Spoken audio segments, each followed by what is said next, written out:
Hello students, अगर आपने हमारा चैनल अभी तक सब्सक्राइब नहीं किया है तो सब्सक्राइब कीजिए और बेल आइकन पर क्लिक कीजिए लेटेस्ट वीडियो सबसे पहले देखने के लिए।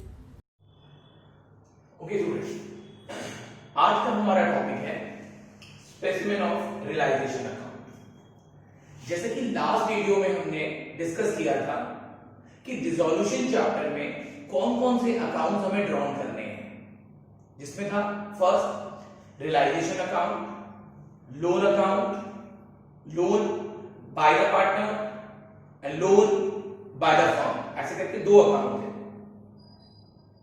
Third capital account and bank या कैश अकाउंट। तो हमारा सबसे पहला जो नया अकाउंट हम लोग इसमें इस चैप्टर में इंट्रोड्यूस करते हैं, दैट इज रियलाइजेशन अकाउंट। अब तक पार्टनरशिप के जितने भी चैप्टर्स थे उसमें हमने पढ़ा था revaluation account.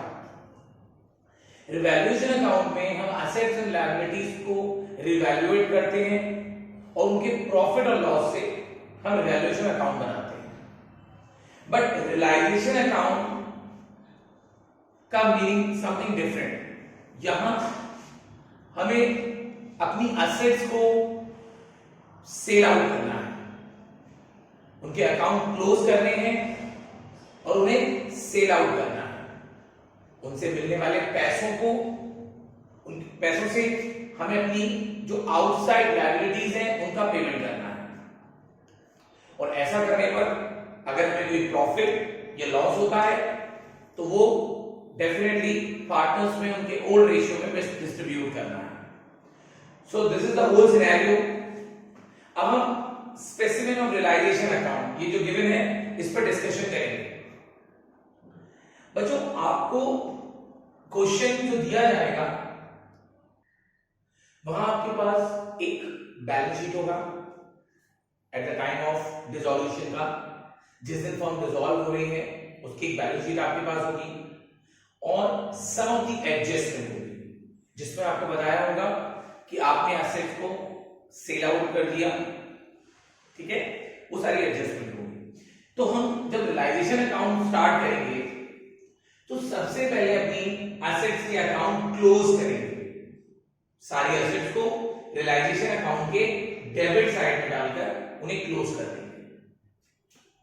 Realisation account debit हो जाएगा और सारी एसेट्स क्रेडिट हो जाएंगे। एसेट्स क्रेडिट होते ही एसेट्स के अकाउंट क्लोज हो गए। Land and building, plant and machinery, furniture, stock, debtors, goodwill, investment. You can see student, यहां मैंने बैंक और कैश को नहीं डाला है।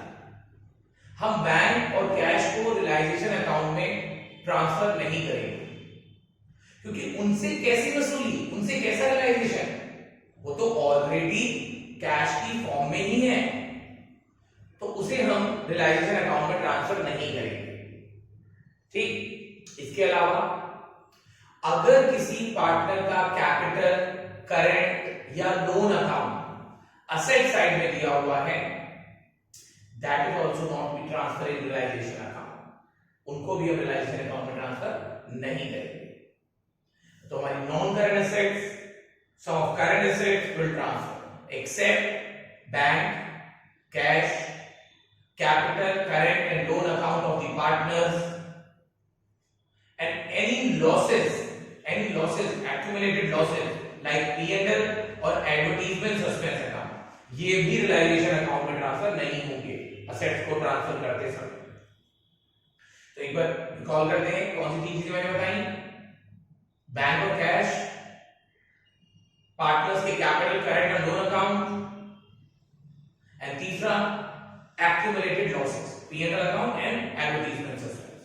सो एक्सेप्ट दीज हम अपनी सारी एसेट ट्रांसफर कर देंगे, ठीक है। Now liability side. अब हम लायबिलिटी साइड की बात करते हैं। जैसे हमने अपने एसेट्स के अकाउंट क्लोज कर दिए, वैसे ही हम अपनी लायबिलिटीज के अकाउंट भी क्लोज करेंगे और सभी लायबिलिटीज को ट्रांसफर कर देंगे क्रेडिट साइड बाय सभी liabilities. First, provision for doubtful debts.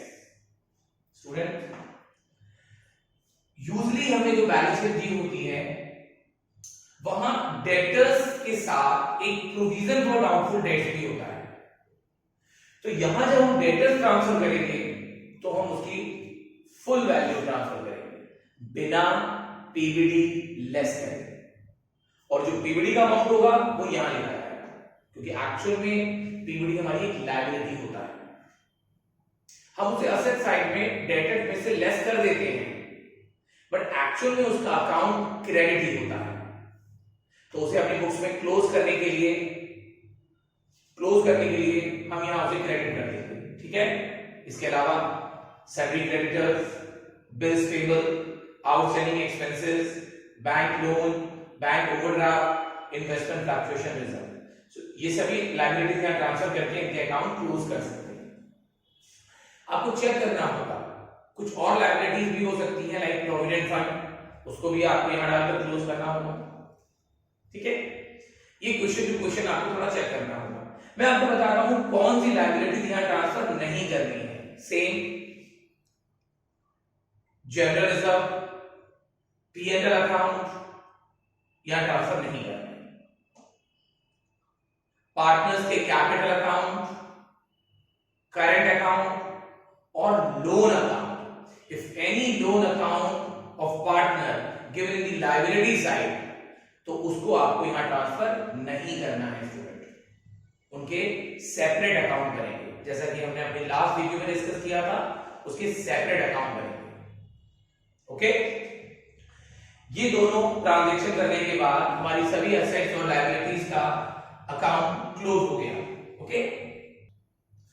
अब आता है बात कि जो एसेट्स हमने यहां ट्रांसफर करी, जिसके अकाउंट क्लोज करे, अब इनका टाइम आता है इनके रियलाइजेशन का। हमने इनको बेचकर क्या करेंगे, कुछ कैश रिसीव करेंगे। It is written the credit side by bank oblique cash assets realised. हम यहां असेट्स का नाम लिखते जाएंगे, जो असेट्स रियलाइज हो रही है और उसकी वैल्यू। अब यहां जो वैल्यू दी हुई है, जरूरी नहीं वही वैल्यू यहां आएगी, इसके लिए आपको एडजस्टमेंट देखना होगा कि कौन सी असेट्स हमारी कितने रुपए में सेल आउट हो रही है, उनसे कितना पैसा रियलाइज हो रहा है, किसी से कुछ कम, किसी से कुछ ज्यादा। दिस इज द एडजस्टमेंट जो आपको टेकअप करना पड़ेगा। उनकी सेलिंग प्राइस निकालने से पहले आपको एडजस्टमेंट देखना होगा। मैं आपको एग्जांपल के साथ बता सकता हूं। ये लैंड एंड बिल्डिंग दिया हुआ है सपोज 1 लाख, और वो कहते हैं नीचे एडजस्टमेंट में कि land and building sale at 20% profit. तो आपने 1 लाख का 20% कैलकुलेट किया, 20,000 उसमें ऐड कर दिया, दिस इज 1,20,000। तो आपका यहां सेलिंग प्राइस आएगा लैंड एंड बिल्डिंग का 120। जरूरी नहीं है कि हर असेट्स प्रॉफिट में बिके, कुछ असेट्स लॉस में भी बिक सकती हैं, तो फिर हमें लेस करके लिखना होगा, ठीक है। This is depend on the adjustment which is given in the question, जो आपको अच्छे से रीड आउट करनी होगी, ठीक है।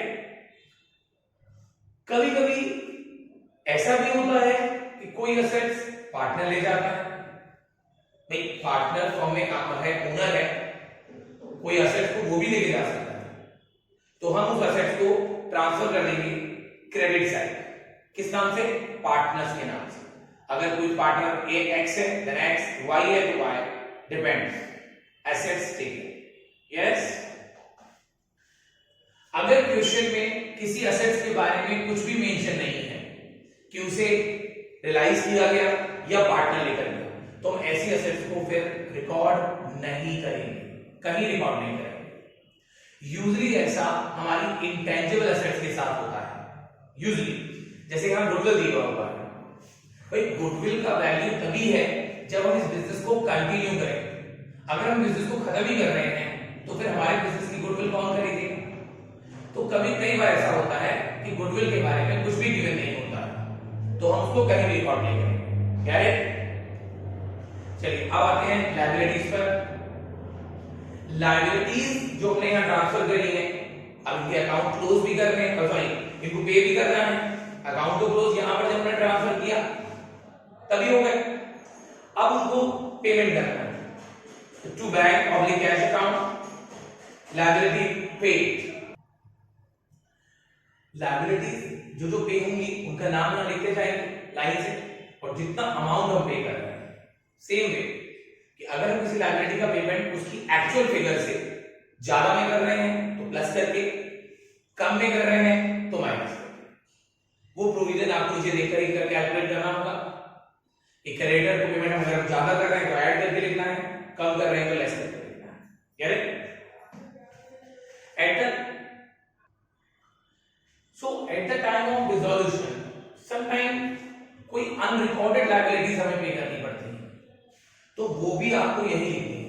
उनका अकाउंट क्लोज नहीं ओपन नहीं करना, आपको बस टू बैंक के अंडर में यहाँ पर टोटल में लिख देनी है अगर किसी अनरिकॉर्डेड लायबिलिटी का payment at the time of dissolution हमें करना होता है।